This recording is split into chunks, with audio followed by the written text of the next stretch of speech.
Covid വന്നു. കോവിഡിന്റെ വേദികളടിച്ചുകൊണ്ട് അതിന്റെ എല്ലാ നേട്ടവും ഒരു തുടർ ഭരണത്തിലേക്ക് പോലും പിണറായി വിജയൻ എത്താൻ കാരണം കോവിഡ് കാലത്തെ പ്രവർത്തനമാണ്. പിണറായി വിജയൻ കൃത്യമായിട്ട് പോയി ഉച്ചയ്ക്ക് 1 മണി സമയത്ത് ഊണ് കഴിക്കാൻ പോയി, 2 മണിക്കൂർ ഇറങ്ങി, 3 മണിക്ക് വീട്ടിൽ വന്ന് 6 മണിക്ക് പത്രക്കാരെയും കണ്ട് തിരിച്ച് വീട്ടിൽ പോകുമ്പോൾ ഈ സഹോദരിമാരും ഇവരും വാർഡിലിറങ്ങി ഭക്ഷണ വിതരണം മുതൽ ആ കാര്യങ്ങളെല്ലാം പ്രതിരോധം തീർത്തതുകൊണ്ടല്ലേ നിങ്ങൾ ഈ നിലയിലേക്ക് എത്തിയത്. ഇവർ ഈ കഠിനാധ്വാനം ചെയ്ത് വീട് വീടാന്തരം കയറി ഇറങ്ങിയ സമയത്ത് നിങ്ങൾ ചെയ്ത എന്താണ്? 500 രൂപയ്ക്ക് കിട്ടുന്ന മാസ്ക് അല്ലെങ്കിൽ PPE കിറ്റ് 1500 രൂപയ്ക്ക് പച്ചക്കറി ഹോൾസെയിലുകാരന്റെ ഇത് വാങ്ങിച്ചതല്ലേ നിങ്ങൾ ചെയ്തത്? അന്ന് പറഞ്ഞത് അമേരിക്കയിൽ നിന്ന് പോലും മാസ്കിന് ഇങ്ങോട്ട് കേരളത്തിന്റെ മികച്ച പ്രതിരോധ പ്രവർത്തനം കാരണം അമേരിക്കയിൽ നിന്ന് പോലും മാസ്കിന് വേണ്ടി ഇങ്ങോട്ട് വിളിച്ചു എന്ന് പറയുന്നു. ഈ സഹോദരിമാർ കഠിനാധ്വാനം ചെയ്തതുകൊണ്ടാണ് കേരളം ഒരു ശവപ്പറമ്പായി മാറാഞ്ഞതും ഈ കോവിഡ് കാലഘട്ടത്തിൽ പിടിച്ചു നിൽക്കാൻ സാധിച്ചത്. എത്രയെത്ര ഉദാഹരണങ്ങൾ പറയാനുണ്ട്. പക്ഷെ ഇത് അവഹേളിക്കുന്ന രീതി കാണുമ്പോൾ ഒരു കാര്യം പറയാതിരിക്കാൻ നിർത്തിയില്ല. കഴിഞ്ഞ ദിവസം വിളംബരക്കരിയിൽ ഒരു പ്രസ്താവന കണ്ടു. വെമ്പള ഒരുമൈ സമരം പോലെയാണ്. ഞാൻ 5 വർഷം തൊഴിൽ വകുപ്പ് മന്ത്രിയായിരുന്നപ്പോൾ എന്റെ ആ 5 വർഷക്കാലത്തെ ഏറ്റവും വലിയ വെല്ലുവിളി ഉറക്കമില്ലാത്ത ദിവസങ്ങളായിരുന്നു വെമ്പള ഒരുമൈ സമരം. വിളംബരം അത് മറന്നുകൂടായിരുന്നു. ശരിയാണ്, ആ സമരം പൊട്ടിപ്പുറപ്പെട്ടത് കണ്ണൻ ദേവൻ കമ്പനിയുമായി ബന്ധപ്പെട്ട് CITUവും INTUCയും AITUCയും ഒരു കരാർ ഒപ്പിട്ടു. കിട്ടിക്കൊണ്ടിരുന്ന ബോണസ് കുറച്ച് തീരുമാനിച്ചുകൊണ്ടുള്ള ഒരു കരാറിലാണ് ഏർപ്പെട്ടത്. തൊഴിലാളികൾ പെൺകരുത്ത് എന്നുള്ള നിലയിലേക്കുള്ള ഒരു കൂട്ടായ്മ രൂപപ്പെട്ടു. ആ കൂട്ടായ്മയുടെ ഭാഗമായി സമരമുണ്ടായി.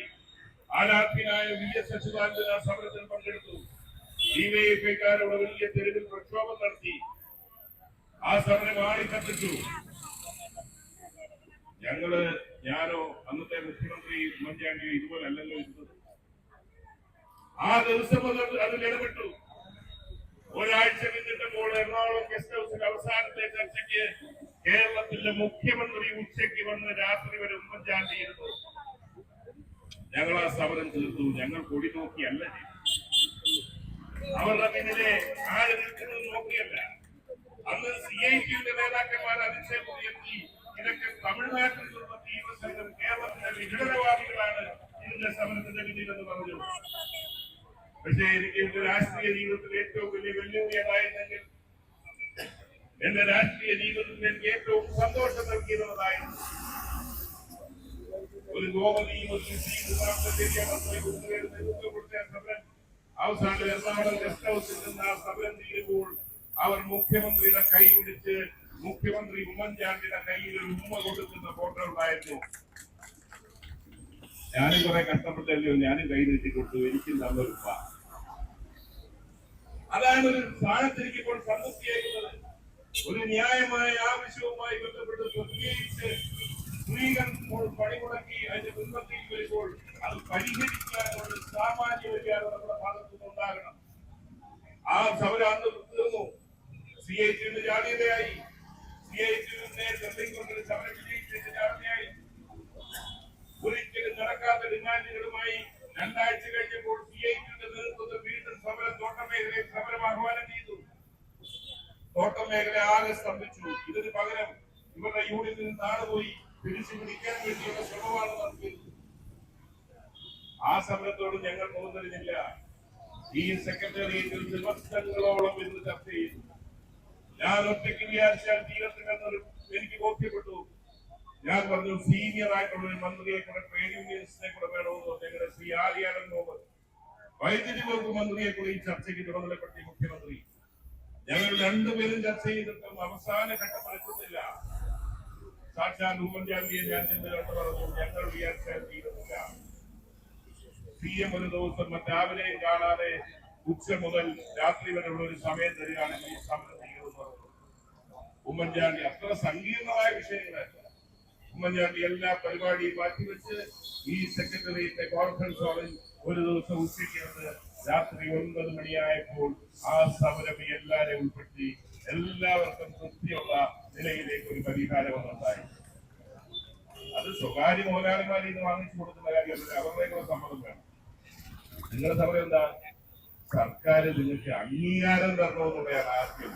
നിങ്ങൾ നൽകുന്ന സേവനത്തിന് ഒരു മാന്യത, ഒരു അംഗീകാരം. അതുകൊണ്ട് ഞാൻ ദീർഘിപ്പിക്കുന്നില്ല, പലതരത്തിലുള്ള പ്രകടനങ്ങൾ നടക്കുന്നുണ്ട്. ഞാൻ അതിലേക്കൊന്നും ഈ സന്ദർഭത്തിൽ കടക്കുന്നില്ല. ഈ സന്ദർഭത്തിൽ രാഷ്ട്രീയം കലർത്താൻ ഞാൻ ആഗ്രഹിക്കും. പക്ഷേ ഈ സമീപനം പിണറായി വിജയൻ കേരളത്തിന്റെ ഭരണ തലപ്പത്തിരിക്കുന്ന ആൾക്ക് അല്പം അനുകമ്പ എന്നുള്ളൊരു അവസ്ഥ ഉണ്ടാകണം എന്നാണ് എനിക്ക്. ഈ യുദ്ധപ്രഖ്യാപനം അവസാനിച്ചിട്ടുണ്ട്. ഞാൻ ഇന്നലെ ഒരു പൊതുപരിപാടിയിൽ പങ്കെടുത്തു. ചവറയിൽ പങ്കെടുത്ത് ഞാൻ ഇറങ്ങി വന്നപ്പോൾ ഒരു 4-5 പേരുണ്ട്. ഇവിടെ പറഞ്ഞല്ലോ, നിങ്ങളുടെ സമരത്തിൽ കുറെ സ്ത്രീകൾ സഹോദരിമാരും തന്നെ അവർ വന്ന് പറഞ്ഞു, ഞങ്ങൾ ആശാവർക്കന്മാരാണ്. ഞാൻ ചോദിച്ചത്, നിങ്ങൾ പോയില്ല? പോകാൻ പറ്റിയില്ല. പക്ഷേ ഞങ്ങൾക്ക് വേണ്ടിയാണ് അവർ ആ സെക്രട്ടേറിയറ്റിന് മുമ്പിൽ കിടക്കുന്നതെന്ന് ഞങ്ങൾക്ക് അറിയാവുന്നതാണ്. അതുകൊണ്ട് നിങ്ങളുടെ ഈ സമരം കേരളത്തിന്റെ മനസാക്ഷിയെ കീഴടക്കി കഴിഞ്ഞിരിക്കുന്നു. മനസാക്ഷിയുള്ളവരെല്ലാവരും ഈ സമരത്തിനോടൊപ്പമാണ്. ഒരു കാര്യം അസന്നിഗ്ധമായി പറയാൻ സാധിക്കും, ഇന്നലെ ഭാഗികമായി വിജയം കണ്ടു. 2 മാസത്തെ കുടിശ്ശിക, ഇനി 1 മാസവും കൂടെ കുടിശ്ശികയുണ്ട്. അത് മാത്രമല്ല, 21,000 രൂപ എന്നുള്ള ഡിമാൻഡ് അടക്കമുള്ള കാര്യങ്ങൾ, പെൻഷൻ എല്ലാം ന്യായമാണ്. ഞാൻ വീണ്ടും ആവർത്തിക്കുന്നു, തുടങ്ങിയപ്പോൾ സന്നദ്ധ പ്രവർത്തനമായിട്ടാണ് തുടങ്ങിയെങ്കിൽ ഇന്ന് കേരളത്തിന്റെ ആരോഗ്യ ഡേറ്റ, ഹെൽത്ത് ഡേറ്റ എന്ന് പറയുന്നത് നിങ്ങളുടെ കയ്യിലാണ്, നിങ്ങളുടെ സംഭാവനയാണ്. അങ്ങനെ അഭിവാദ്യമായ ഒരു ഘടകമായി നിങ്ങൾ ഈ സമൂഹത്തിൽ മാറിയിട്ടുണ്ട്.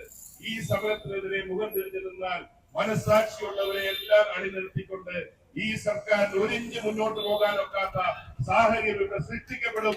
അത് ഒഴിവാക്കാനുള്ള നല്ല ബുദ്ധി പിണറായി വിജയനും വീണാ ജോർജിനും ഉണ്ടാകട്ടെ എന്ന് മാത്രം പരാമർശിച്ചുകൊണ്ട് RSP സംസ്ഥാന കമ്മിറ്റിക്ക് വേണ്ടി ഈ സമരത്തിലുള്ള എല്ലാ പിന്തുണയും ഐക്യദാർഢ്യവും അർപ്പിച്ചുകൊണ്ട് നിർത്തുന്നു. നന്ദി, നമസ്കാരം.